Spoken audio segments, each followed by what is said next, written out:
Todos su práctico, el primer práctico, todos los grupos.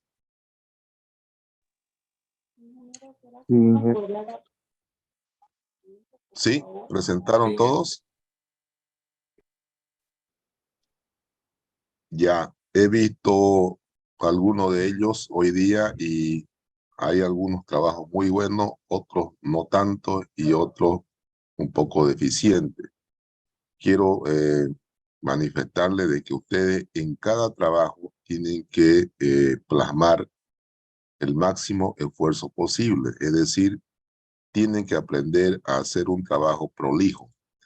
Estos prácticos o estos trabajos que se le da ya en una materia de este nivel de semestre, prácticamente son trabajos profesionales y que ustedes tienen que poner el máximo esfuerzo para, primero, hacer una presentación buena, excelente, y segundo, también un contenido excelente. Yo le di el práctico con la intención de que disipen todas las dudas que han podido tener en la parte teórica y vayan y lo vean en la parte práctica. Entonces, tenían que hacer un informe bien detallado y además de eso, cronológico de todo lo que habían visto, ¿no? Algunos trabajos sí me lo han hecho así, desde el anillado, pues, ¿no? Y hay personas que ni siquiera le han puesto una tapa, ¿no? O sea, así las hojas engrampadas, o sea, esos trabajos no es para un nivel ya de ustedes, ¿no? Ustedes prácticamente son profesionales y tienen que ya acostumbrarse a hacer informes bien prolijos, de tal manera de que ese informe hable mucho de ustedes, ¿no? Yo, por ejemplo, con ese tipo de informe, yo ya sé qué clase de estudiantes son ustedes, ¿no? Entonces, eso hay que cuidar mucho. Cuando uno va a trabajar, también el informe que uno presente de un trabajo, y si uno está a prueba, ya el dueño se va dando cuenta qué clase de profesional es uno. Entonces, le doy como sugerencia, como consejo, no es el hecho de presentar, es el hecho de cómo se están formando ustedes, es el hecho de que cómo están asimilando la materia. Entonces, les aconsejo, el bien no es para mí, yo ya estoy formado, es más, ya yo creo que estamos pronto a jubilarnos, de repente de aquí unos 10 años, si Dios así lo permite, pero ustedes están por empezar a hacer una carrera profesional. Entonces, ustedes saben que aparte de la competencia que hay afuera, también hay el hecho de que tienen que ser ingenieros bien ordenados, ¿no? Entonces, yo le doy como consejo a esos jóvenes, ya hagan sus informes, hagan su trabajo, no pensando en la nota, no pensando en cubrir ese requisito de práctico, sino pensando en que ustedes se están formando y ya se están terminando de formar, ¿no? Entonces, mucho cuidado en lo que hacen. Yo estoy pretendiendo en este tiempo hacer un convenio con ENFE de pasantías. Y ustedes saben que en ENFE no sabían ni siquiera que había una materia de ingeniería civil de ferrocarriles. El anterior semestre que hicimos la visita, ni siquiera sabía que tenía una materia de ferrocarriles de ingeniería civil en la universidad. Para ellos fue nuevo.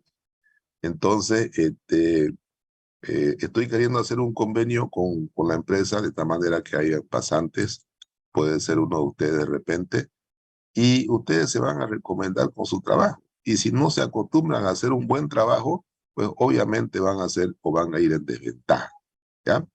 Entonces, nuevamente, y para terminar ya este espacio, les aconsejo hacer trabajo bien prolijo, no hacerlo como para mí, sino hacerlo como para que ustedes demuestren la formación que están teniendo en la universidad. ¿Les parece, jóvenes? Sí, ingeniero. Bueno, eso yo lo hago por su bien, porque sé que afuera está difícil la cosa y uno tiene que empezar a ser diferente desde la presentación de un trabajo. No, hay trabajo bueno, hay trabajo bonito, me han gustado, pero hay otros también que no están bien. Entonces,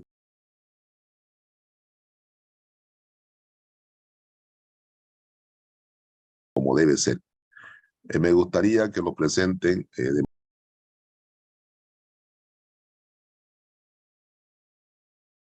pero anillado, ¿ya? Bueno, y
después de esta clase le voy a hacer llegar el código para que puedan entrar a Classroom.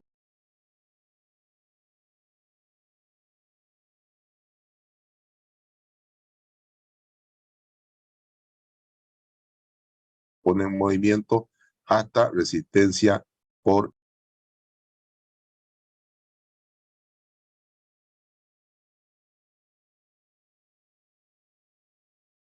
la resistencia específica, multiplicamos por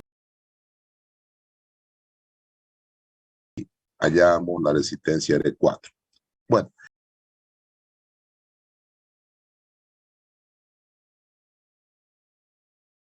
lo referente al esfuerzo que se hace desde la máquina, desde la locomotora para jalar un determinado convoy o un determinado grupo de vagones de pasajeros o vagones de carga. Eso se llama convoy, ¿ya? Entonces vamos a referirnos un poco a los esfuerzos que se dan al desplazarse un tren con una determinada carga o con un determinado número de coches. Y uno de los esfuerzos que se hace es el esfuerzo de tracción, ¿no? El esfuerzo de tracción es el esfuerzo que hace la máquina para entrar en movimiento, ¿no? Ese es el esfuerzo de tracción. ¿Y dónde piensan ustedes que se da el esfuerzo de tracción? ¿Dónde empieza la máquina? ¿En qué punto empieza a traccionar para entrar en movimiento? A ver, ¿quién me puede decir?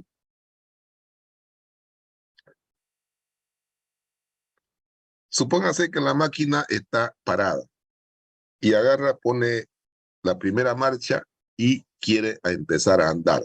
¿Dónde está el esfuerzo de tracción? Ese se llama un esfuerzo de tracción. ¿Dónde se da eso?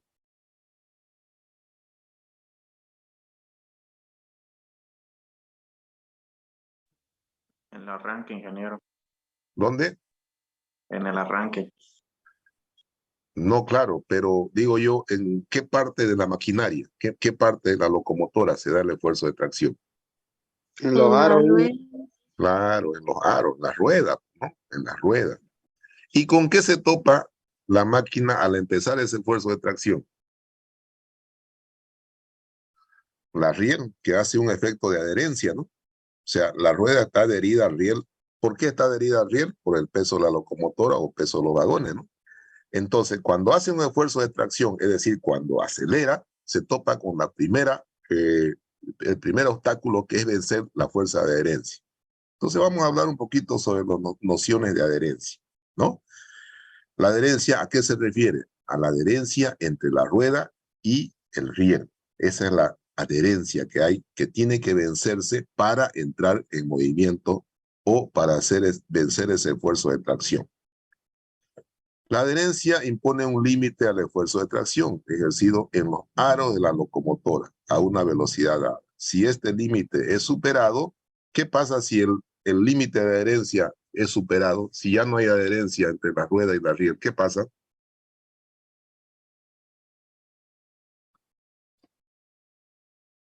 Las ruedas patinan. Cuando se sobrepasa ese esfuerzo de adherencia, las ruedas comienzan a patinar, ¿no? Entonces, y ya la locomotora empieza a tener un desempeño comprometido, es decir, puede descarrilarse. Entonces, en todo momento del desplazamiento de una locomotora y de las rieles, tiene que haber un esfuerzo de adherencia con entre los aros y el riel. Por física 1, ¿a qué es igual esa fuerza de adherencia? Física 1, ¿a qué es igual la fuerza de adherencia?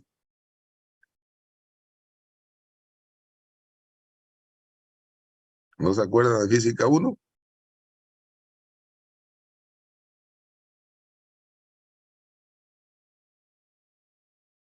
¿A qué es igual la fuerza de adherencia? Se han olvidado, ¿no?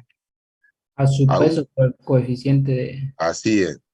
Es igual la fuerza de adherencia que existe entre el aro de la locomotora o de los vagones y el riel, es igual al coeficiente de adherencia multiplicado por su peso que llega a esa rueda, ¿no? Si tenemos una locomotora de 6 ejes y la locomotora pesa 60 toneladas, ¿cuánto llega a cada eje?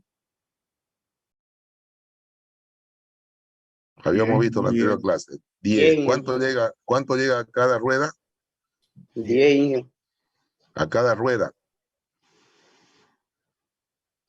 P cuartos. Vuelvo a hacer la pregunta. Es que quiero que entremos en tema. Si yo tengo una locomotora de 6 ejes, ¿no? Y tengo que la locomotora pesa 60 toneladas. ¿Cuánto peso llega a cada rueda?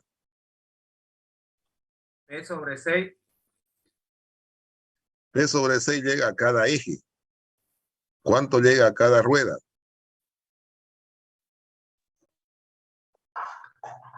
P sobre 3. Cada eje, ¿cuántas ruedas tiene? P sobre 3. No.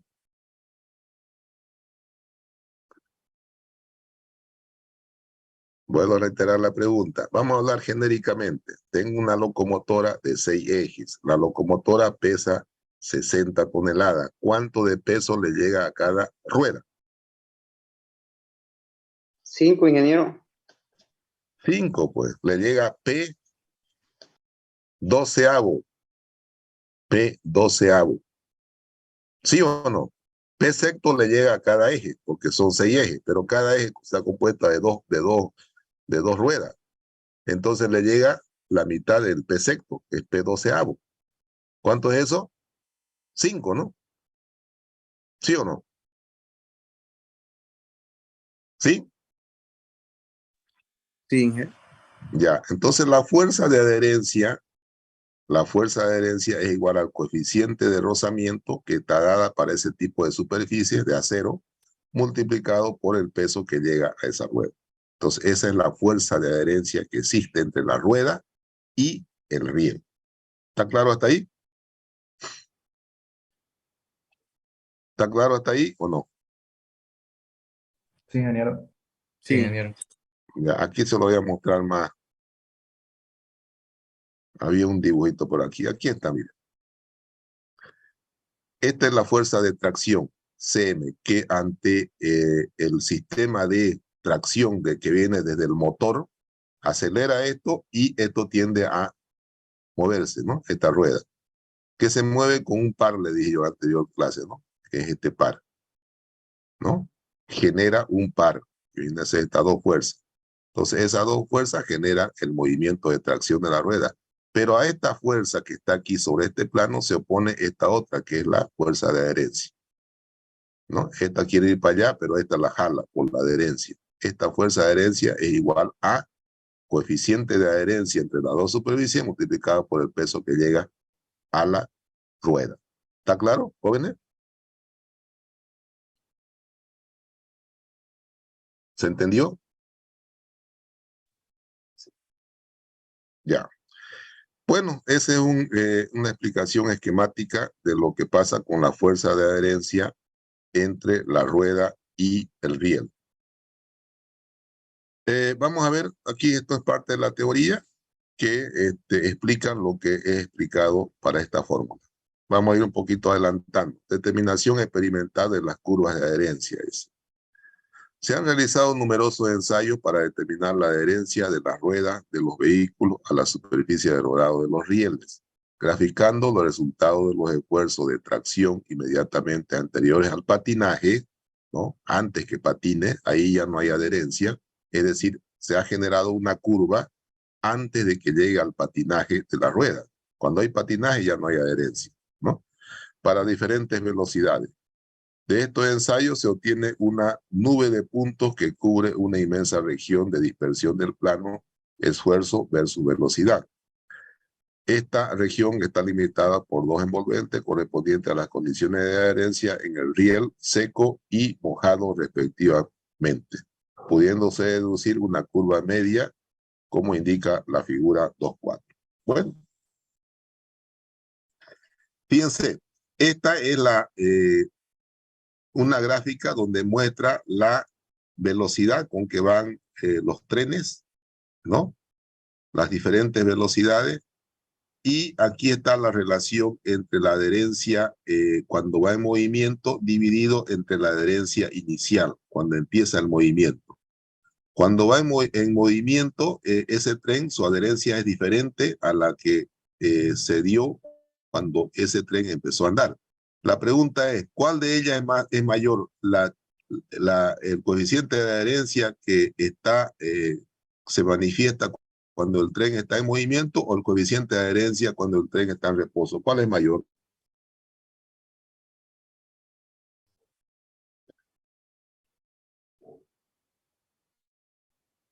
En reposo. Cuando está en movimiento. No. Cuando el tren está en movimiento, su coeficiente de adherencia es menor, porque el tren casi va fluctuando, ¿no? O sea, en otras palabras, va agarrando niveles diferentes y va tracateo, como se llama, ¿no? La jerga vulgar, ¿no? El tren va haciendo fluctuaciones. Entonces, en esas fluctuaciones, donde va en una superficie ondulada, así porque el lecho es elástico, ya lo vamos a ver cuando calculemos, se considera la vía como un lecho elástico, entonces el tren hace este movimiento fluctuante.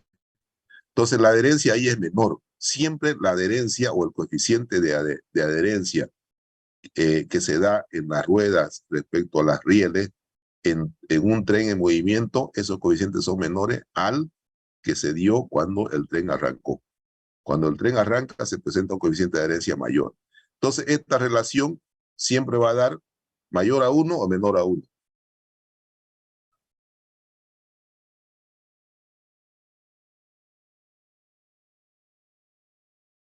Pregunta, ¿esta relación del coeficiente de adherencia en movimiento sobre el coeficiente de adherencia en reposo va a dar menor a 1 o mayor a 1?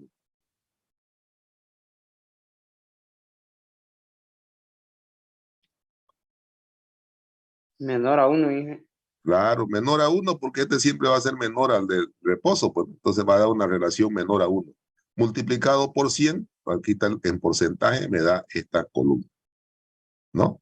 Desde 50, 60, 70, 80, 90, 100%, ¿no? Y aquí tenemos las velocidades, ¿no? Entonces hay diferentes autores que han sacado las curvas de adherencia, ¿no?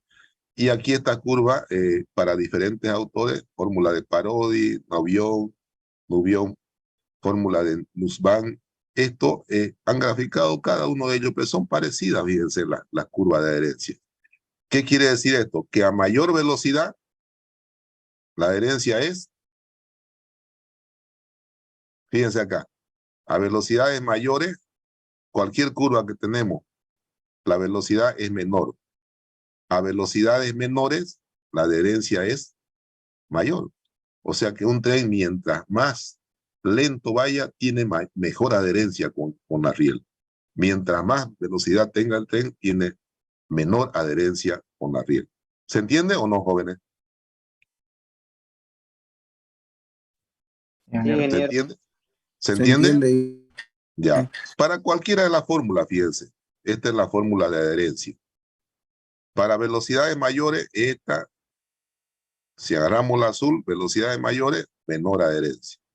Velocidad para la misma curva azul, velocidades de 20 kilómetros por hora, mayor adherencia, ¿no? Entonces tenemos las curvas de adherencia que son las que se muestran en la gráfica para los diferentes autores. Una más empinada que otra, pero al fin todas son descendentes, ¿no? Bueno, entonces tenemos ya con estas curvas podemos determinar la relación entre el coeficiente de adherencia en movimiento respecto del coeficiente de adherencia en reposo o inicial. Inicial se le llama porque ahí inicia el movimiento con esa adherencia, ¿no? Entonces podemos relacionar ambos coeficientes mediante estas expresiones.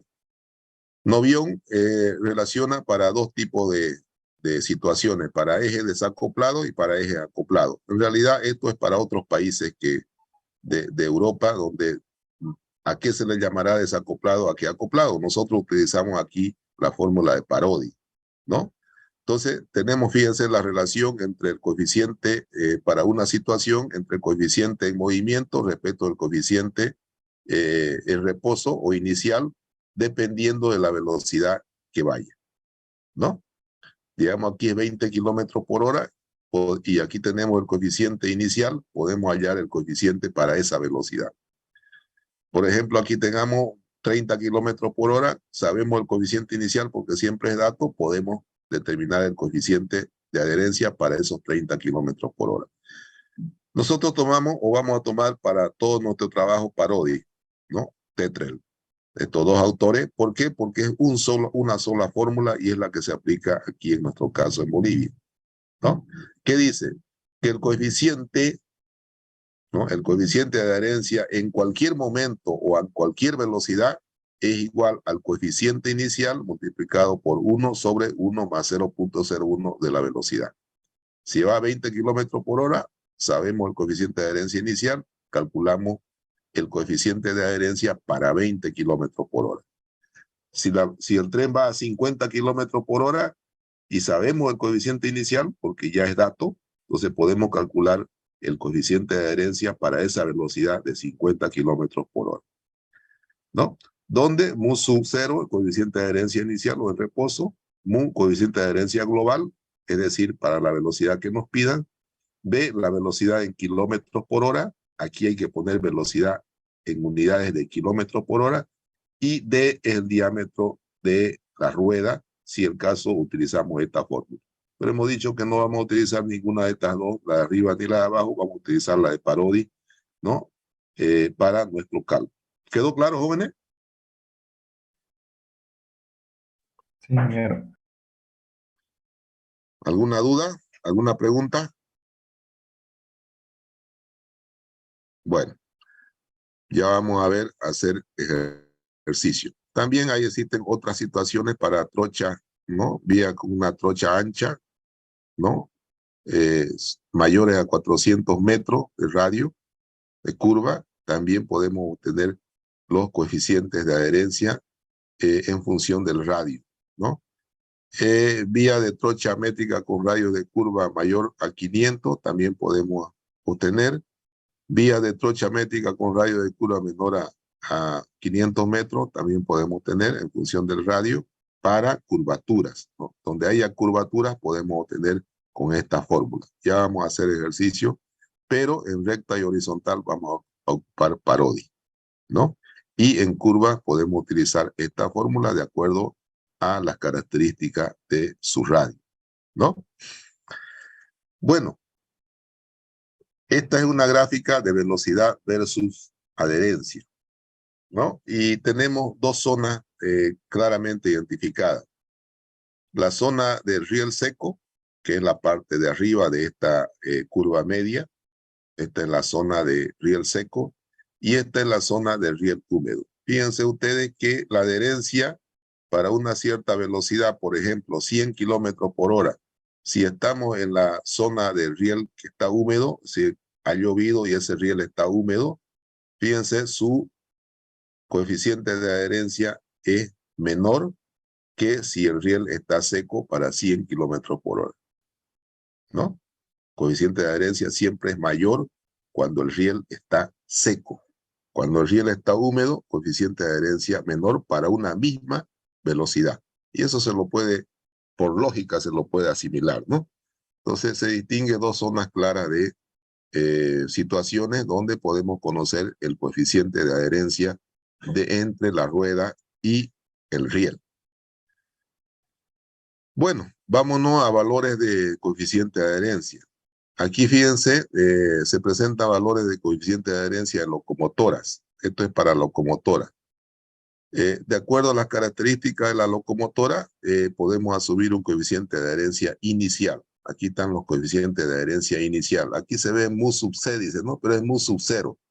Es el coeficiente de adherencia inicial. Para locomotoras a diésel, el coeficiente de adherencia es 0,285, que es nuestro caso, ¿no? En nuestro medio tenemos locomotoras a diésel. Estas que circulan por el ferrocarril son locomotoras a diésel. Entonces se puede asumir un coeficiente de adherencia inicial de 0,285. Locomotoras eléctricas de corriente continua, clásicas modernas, se las puede clasificar, tienen coeficientes de adherencia diferentes, ¿no? Se pueden asumir estos coeficientes de adherencia. Locomotoras eléctricas monofásicas, clásicas y modernas, también tienen su coeficiente de adherencia. Para nuestro caso vamos a trabajar con este coeficiente de adherencia porque nos vamos a referir a locomotora a 10. Aquí hay otra clasificación en Suiza, ¿no? En Suiza, esto es Japón, esto se da en Japón, esto se da en Suiza, ¿no?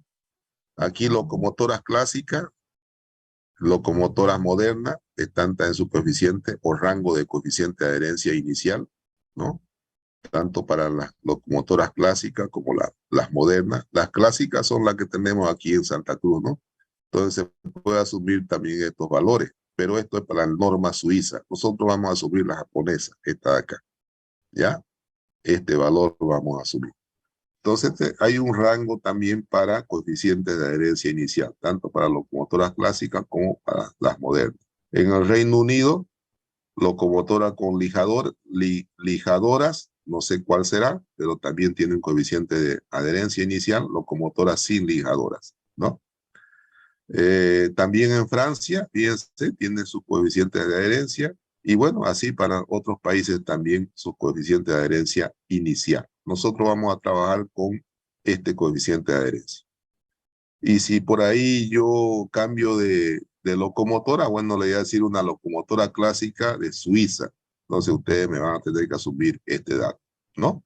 Entonces por eso está la tabla completa para que ustedes puedan identificar qué coeficiente de adherencia van a tener en su ejercicio. Bueno, nociones de potencia, esto se refiere a la potencia del motor de la locomotora. Fíjense ustedes, tenemos estas gráficas que son las gráficas de resistencia, las que ustedes han calculado, se las grafica de esta manera, ¿no? Estas son gráficas de resistencia que se oponen al movimiento. En este caso tenemos esta gráfica, tenemos un tren de pasajeros en recta y horizontal, este de pasajero. Tren de pasajeros de 1000 toneladas, 20 vagones, 100 toneladas de locomotora y en una pendiente de 11 por 1000. Esto aquí es recta. Aquí tiene una pendiente de 11 por 1000, un tren de pasajeros de 1000 toneladas, 20 vagones, 100 toneladas la locomotora. Y aquí tenemos una gráfica de resistencia de tren de carga de 700 toneladas, 20 vagones, 100 toneladas para la locomotora, 22 por 1000 de pendiente. Entonces tenemos otra recta de resistencias, las que ustedes han calculado o las que están calculando en su práctico número 2, ustedes pueden graficar así de esta manera. Y tenemos la gráfica de esfuerzo de adherencia, ¿no? Es esta gráfica de acá. Entonces la hemos graficado todas en un solo plano para demostrar que, supongamos que la locomotora varíe desde 500 kilowatts de potencia del motor, 1000, 1500, 2000, 2500, 3000, 3500, 4000, hasta 4500 kilovatios, que es la potencia de la locomotora que va a jalar ese tren. ¿A qué quiero llegar aquí? En un tren de pasajeros con una potencia de 2000 kilovatios, fíjense, alcanza velocidad de aproximadamente 122, 123 kilómetros por hora, ¿no? ¿Sí? Puede alcanzar velocidad hasta 123 kilómetros por hora con una capacidad de 2000 kilovatios. Pero ¿qué pasa con este tren de pasajeros y con pendiente? ¿Cuánto agarra de velocidad? ¿Cuánto? 50. 50 kilómetros por hora, ¿no? Entonces, fíjense, lo que quiero mostrar es que con la misma potencia en recta, obviamente alcanza mayor velocidad, pero cuando es ya con pendiente, alcanza menor velocidad, con una misma potencia. Y si hablamos ya de una pendiente, fíjense, de 22% más espinada, la misma locomotora de 2000 kilovatios alcanza una velocidad de ¿cuánto? 35, ¿no? Más o menos. Entonces, esto nos muestra esa relación que existe de que con una misma potencia para diferentes tipos de trenes se alcanza diferentes velocidades, ¿no? Y obviamente en recta y horizontal se alcanza mayores velocidades porque no tiene el problema de la pendiente. ¿Por qué será eso?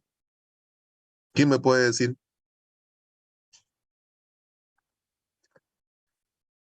¿Por qué se alcanza mayor velocidad en recta y horizontal? Y si tiene pendiente, menor velocidad para una misma potencia de la locomotora. ¿Por qué es eso?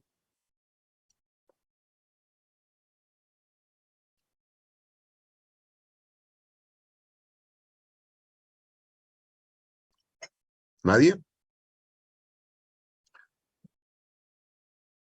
Porque ya hay una fuerza que se opone al movimiento. ¿Cuál es esa fuerza? Ya hemos llevado.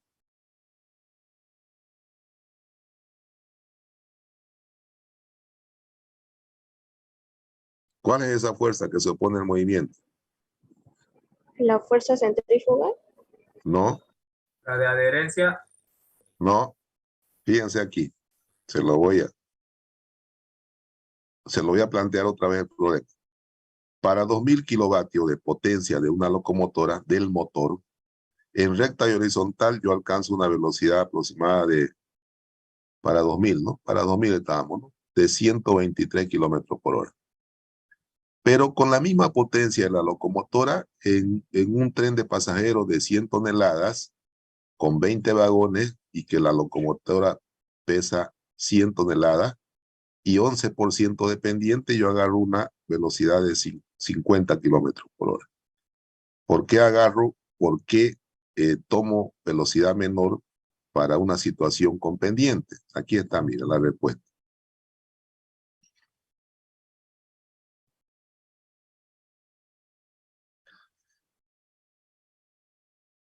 Esta componente, pues, si este tren va para arriba, hay una componente que se opone al movimiento, que es la resistencia por pendiente, esta componente. Y esto hace ya que el tren reduzca velocidad, pues, obviamente. Entonces, esta fuerza hace que su velocidad no sea mayor como en recta horizontal. En recta horizontal no hay esta fuerza que se oponga al movimiento. ¿Se entiende, jóvenes, o no? ¿Se entiende? Ya. Bueno, entonces, más o menos ese es el esquema global de tipos de trenes para diferentes tipos de carga y para diferentes potencias de la locomotora, la relación de velocidades en función de las pendientes que vayan teniendo y del número de vagones que vayan teniendo, ¿no? Esa es una gráfica de manera general para mostrarles eso. Bueno, vamos a la curva de esfuerzo resistente. Ustedes han hallado la resistencia en recta y horizontal, han hallado la resistencia por pendiente, han hallado la resistencia por curvatura y han hallado la resistencia por inercia. La resistencia en recta y horizontal es la suma de la resistencia de la locomotora en recta y horizontal y la resistencia de los vagones en recta y horizontal. Esa es la R1 para nosotros. La R2 es la resistencia por pendiente, la R3 es la resistencia por curvatura y la R4 es la resistencia por inercia. La sumatoria de todas me da la resistencia total. Es decir, toda esa resistencia que ustedes han hallado en su práctico la suman y esa es la resistencia total que se opone al movimiento del tren. ¿Qué pasa ahora? Una vez tengamos la resistencia total, lo graficamos. Esta es la curva de resistencia totales, la roja. Esta de acá, la sumatoria de todas estas resistencias. Las 4 tipos de resistencia la sumo y haya una resistencia total. La grafico y me da la roja. Esta azul es la curva de esfuerzos máximos. ¿Qué quiere decir eso? Si yo tengo una locomotora, la locomotora ya yo sé qué esfuerzo hace para todas las velocidades que se tenga. Es decir, para 10 kilómetros por hora, ¿cuánto de esfuerzo hace el motor? Para 20 kilómetros por hora, ¿cuánto de esfuerzo hace el motor? Para 30 kilómetros por hora, ¿cuánto de esfuerzo hace el motor? Eso viene especificado ya. Entonces, esto se llama curva de esfuerzo máximo. Grafico eso y eso es la curva azul. Esto viene especificado ya. Y finalmente, grafico la curva de adherencia. ¿Cómo la grafico la curva de adherencia? Con estos coeficientes de adherencia que hemos visto acá. Con esto. Multiplicado por su peso y por la velocidad que tengo, grafico la curva de adherencia. Está acá. Esta es la curva de adherencia, ¿no? Fíjense que tenemos la relación fuerza de adherencia, tenemos la relación con velocidad. Fuerza de adherencia o fuerza, velocidad. Ustedes saben que potencia, aquí es igual potencia, fuerza por velocidad, ¿no? Entonces estamos graficando la fuerza versus la velocidad. En esta gráfica, la intersección entre la curva de esfuerzos máximos y la curva de adherencia me da la velocidad crítica. Me da un parámetro muy importante en el diseño de ferrocarriles, que es encontrar la velocidad crítica. Vuelvo a reiterar, la intercepción de la curva de esfuerzos máximos que viene especificado para cada tipo de locomotora y la curva de adherencia que nosotros lo graficamos en función de las fórmulas que tenemos arriba, la intersección de las dos curvas me da la velocidad crítica. ¿Ya? La intersección entre la curva de resistencias totales y la curva de esfuerzos máximos me da la velocidad de régimen. Con esta velocidad de régimen, jóvenes, es la que se calcula un ferrocarril. Con la velocidad de régimen o velocidad de diseño también se llama. ¿Ya? Entonces no se olviden, la velocidad con la que se calcula un ferrocarril es la velocidad de régimen o la velocidad de diseño. Y la crítica es una velocidad también importante para determinar dónde está el esfuerzo máximo, ¿no? A partir de un movimiento de un tren. Vamos a definir la velocidad crítica. La velocidad crítica es aquella velocidad donde se consigue el esfuerzo de tracción máximo, ahí está lo que le decía, por simple adherencia, es decir, el esfuerzo máximo que se consigue mientras exista la adherencia entre la rueda y el riel. ¿Dónde se da la velocidad crítica? ¿En qué situación del tren? La velocidad crítica se da en la máxima pendiente que pueda desarrollar ese tren, en la máxima pendiente que pueda tener y en la curva de menor radio. Es decir, Si yo tengo una pendiente de 12 por 1000 y tengo una curva de 300 metros de radio, ahí tengo una velocidad crítica. Si tengo una pendiente de 15 por 1000, otro tramo, ¿no? Tengo 15 por 1000 y tengo una curva de 200 metros de radio, tengo otra velocidad crítica. ¿Cuál de ellas es la crítica entre las dos?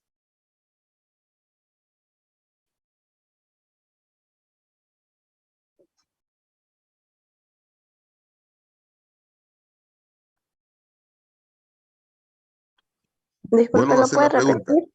La segunda, ingeniero, debido a la pendiente. Claro. Ya, le vuelvo a repetir. La velocidad crítica ya saben cómo obtenerla, ¿no? De estas curvas. Y la de régimen también. Pero ¿dónde se dan esta velocidad crítica y dónde se da la velocidad de régimen? La velocidad crítica se da en la máxima pendiente y en la curva de menor radio. En ese momento se da la velocidad crítica. ¿Está claro o no? Sí, ingeniero. Sí. Ya. Ahora, la velocidad de régimen, ¿dónde está? Es la velocidad que se usa para el diseño geométrico y será la máxima velocidad que desarrolla el vehículo circulando por una determinada topografía y donde el esfuerzo tractivo neto es cero. Gráficamente, la velocidad de régimen está representada por el punto de intersección de la curva de resistencia totales. Ya, esto es la explicación. ¿Dónde se da la velocidad de régimen? La velocidad de régimen se da cuando el tren va con aceleración constante.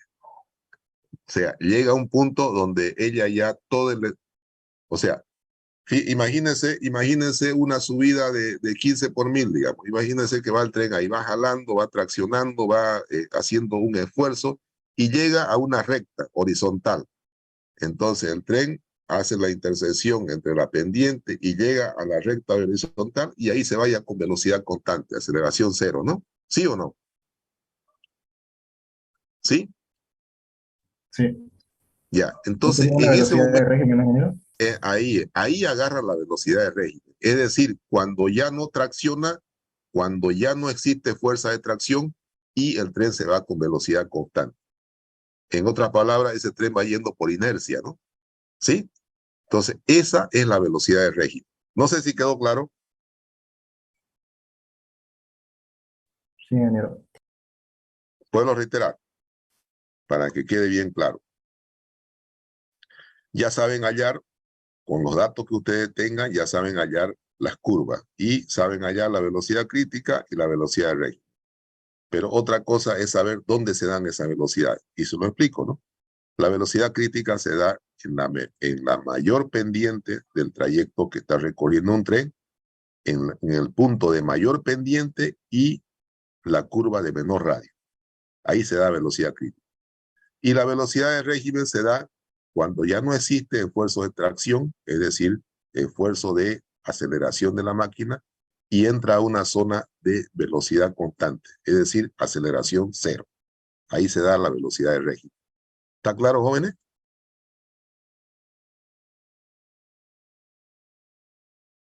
A ver, alguno de ustedes respóndame.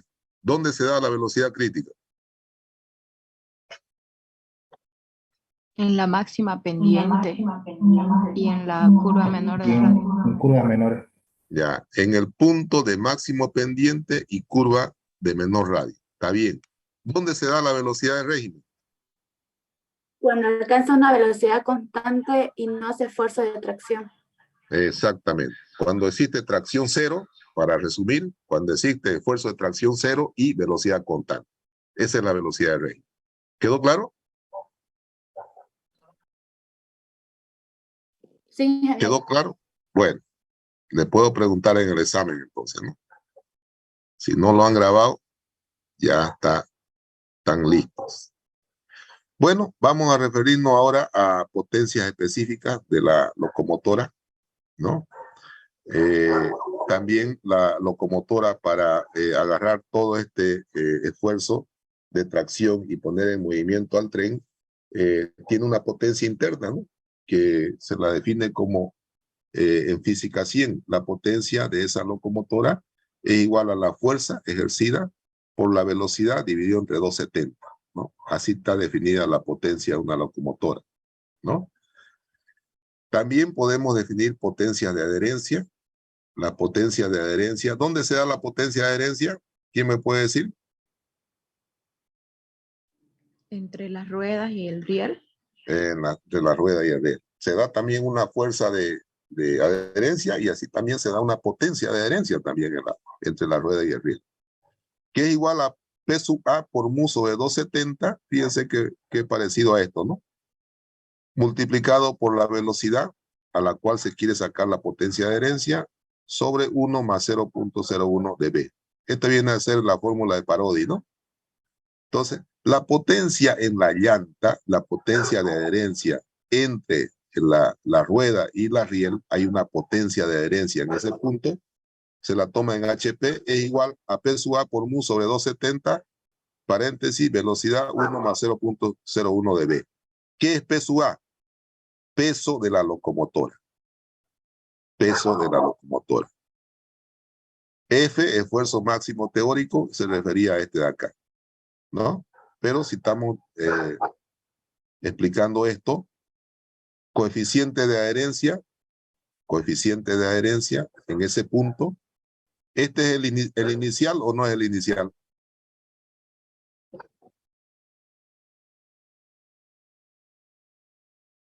A ver, le hago la consulta. ¿Este es el inicial o no es el inicial?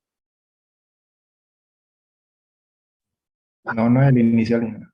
No es el inicial. No, Es aquel que se da a la velocidad que queremos sacar la potencia de adherencia, ¿no? Para 20 kilómetros por hora, por ejemplo, para ese ya hemos hecho el cálculo del coeficiente de adherencia, que está en función del coeficiente de adherencia inicial, obviamente, pero ya ha sido calculado. Ese es el que ponemos acá. El coeficiente de adherencia para 20 kilómetros por hora, ¿no? Entonces podemos saber la potencia de adherencia. ¿Quedó claro, jóvenes? sí, ¿Sí? Ya. Potencia en la llanta. También en la llanta, es decir, en el eje, hay una potencia que se da ahí en la rueda. No estoy refiriendo a la de adherencia, estoy refiriendo a la potencia del eje que hace que esa rueda gire. También se da una potencia en la llanta, que es igual a la fuerza por velocidad de potencia, ¿no? Sobre 270, ¿no? Parecida a esta, miren, ¿no? Prácticamente la misma. Entonces, potencia en la llanta dice que es la fuerza en el gancho por la velocidad a lo que va la locomotora dividido entre 270. ¿Cuál es la fuerza en el gancho? ¿A cuál se llama gancho? ¿Quién me puede decir? A lo que conecta los vagones, creo que era así. La unión de los vagones. Ya, en este caso el gancho sería a la fuerza que se da entre la unión de la locomotora al primer vagón, ¿no?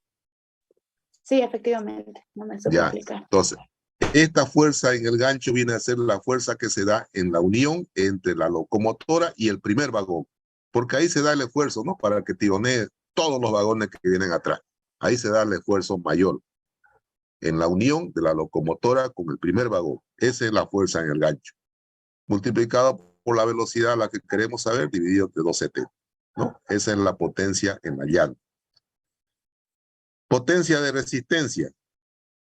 ¿A qué se refiere la potencia de resistencia? Es la potencia necesaria para superar la resistencia total al movimiento de la locomotora, es la que se opone solamente a la locomotora, producida en las cajas de grasa. O sea, esa resistencia se produce en las cajas, en los rodamientos, ¿no? En la llanta, producida en las cajas de grasa, en los engranajes, en las transmisiones del motor, los ejes, etcétera, etcétera.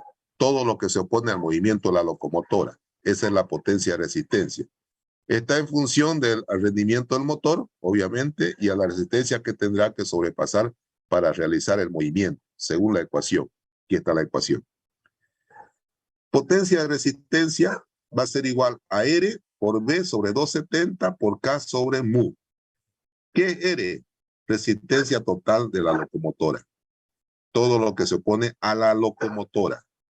¿Ya? Esa es la resistencia total a la locomotora.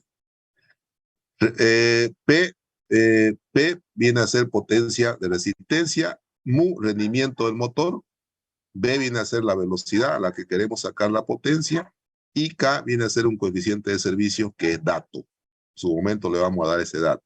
Rendimiento del motor también es dato, ¿no?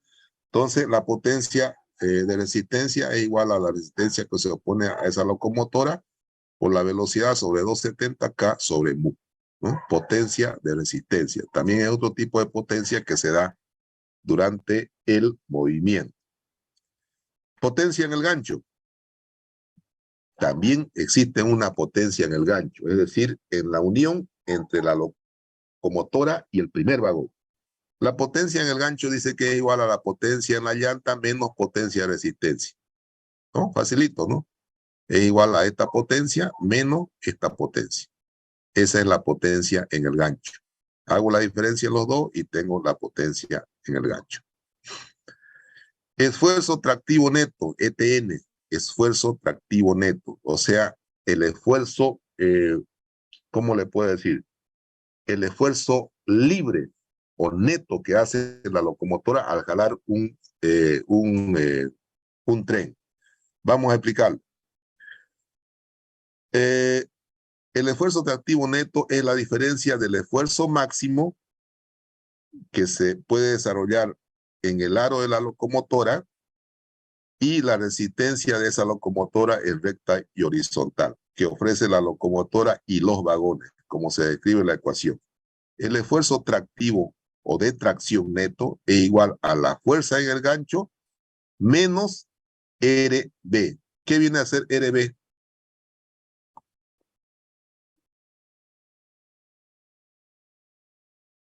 ¿Quién me puede decir qué es RB? Resistencia Resistencia de los vagones. De los vagones, pues, ¿no? Y es lógico, ¿no? ¿Cuál es el esfuerzo de tracción neto que hace la locomotora? La fuerza en el gancho, como consecuencia de esa tracción que genera la máquina, menos la resistencia de los vagones. Ese es el esfuerzo tractivo neto. ¿Se entiende o no?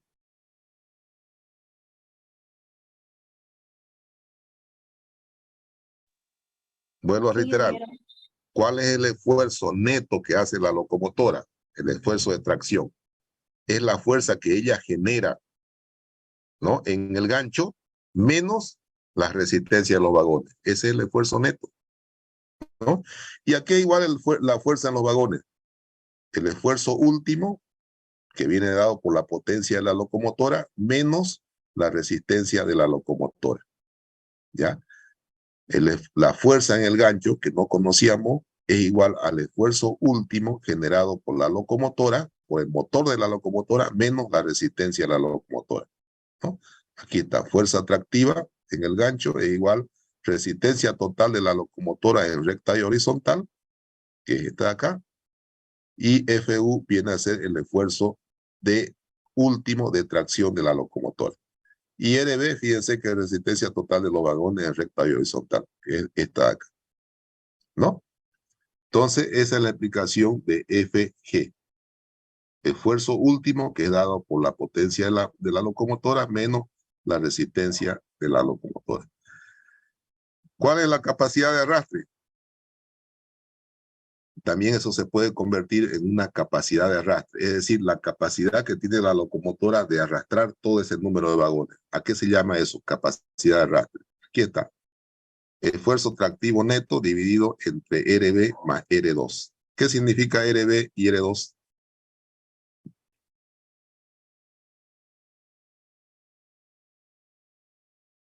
¿Qué es RB y R2? RB es la resistencia de los vagones. ¿Ya? Resistencia específica, ¿no? No es la resistencia total de vagón, es la resistencia específica o unitaria. Entonces, la capacidad de arrastre de esa locomotora a un determinado número de vagones es igual al esfuerzo tractivo neto, que ya lo podemos calcular de esta manera, dividido entre la resistencia específica de los vagones más la resistencia específica en gradiente. Hacemos la división y obtenemos la capacidad de arrastre. ¿Está claro, jóvenes? Sí, ingeniero. Ya. Bueno, de ahí vamos a hacer un ejercicio en la próxima clase. Sí.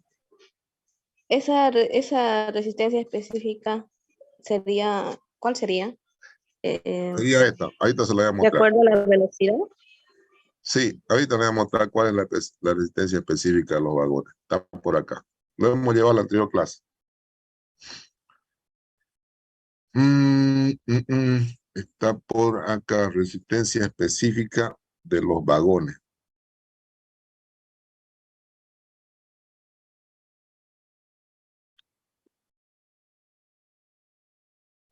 Ahorita la vamos a hallar por acá. Esta es la resistencia en recta horizontal.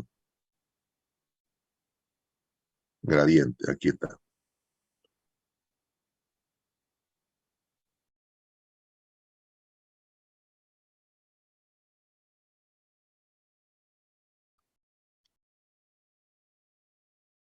Por pendiente. Resistencia por gradiente. Aquí habíamos visto que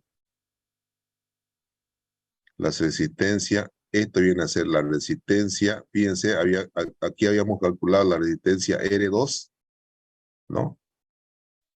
Que era Es que hay igual, dos resistencias, disculpe sí, ingeniero que lo interrumpa, es que hay dos resistencias de vagones, que es una igual a RB claro, por y otro RL, la locomotora, sí, el ¿sí? otro es por eso Pues, quisiera saber cuál es la específica que se refiere. ya, la específica es esta acá, esta, que multiplica en realidad a la resistencia de la locomotora y la resistencia de vagones. Q viene a ser el peso de todos los vagones, ¿no? Viene a ser R2, la resistencia específica. Y la otra, fíjense, ahorita vamos a ver acá.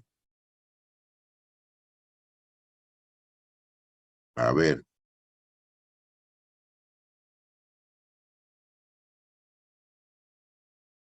R2, resistencia específica en recta y horizontal de los vagones, RB. Resistencia específica en gradiente. Esta es en gradiente y esta es en recta y horizontal. Es la de aquí. No es la misma, es la de acá. Es la fórmula larga, Sí, la fórmula larga. que es 0.65 más 13. Esta viene a ser. Ajá, ok. Ya esta.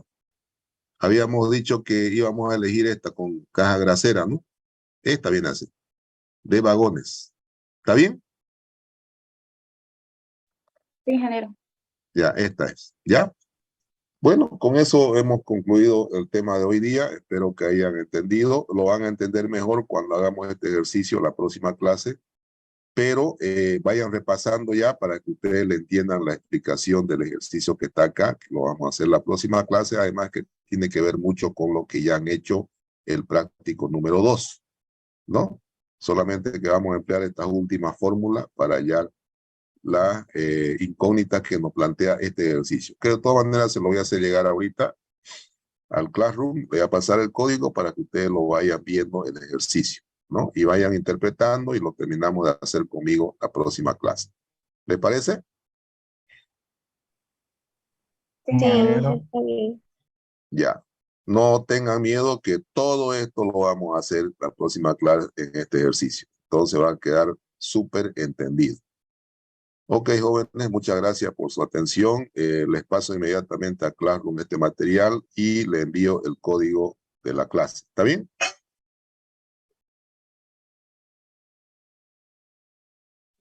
Está bien, Inge. Ok. Buenas noches a todos y bendiciones para todos. Y en este momento se lo hago llegar a Classroom y le envío el código. ¿Ya? Ya, Inge. Gracias, Inge.